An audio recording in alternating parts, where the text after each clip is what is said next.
Venerdì 8 dicembre, Immacolata Concezione, è il 342esimo giorno dall'inizio dell'anno, ne mancano 23 al termine. Il sole sorge alle 7.37 e tramonta alle 16.28. La luna si leva alle 2.36 e tramonta alle 13.50.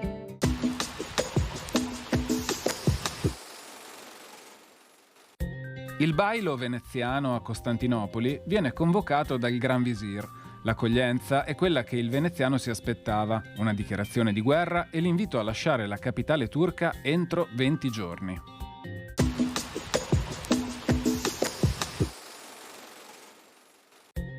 Le previsioni per domani. Un po' di variabilità con addensamenti nuvolosi più significativi nelle prime ore e spazi di sereno più presenti in seguito. All'inizio probabile qualche leggera precipitazione con eventuali fiocchi di neve a fondovalle sulle zone interne da 700-1000 metri.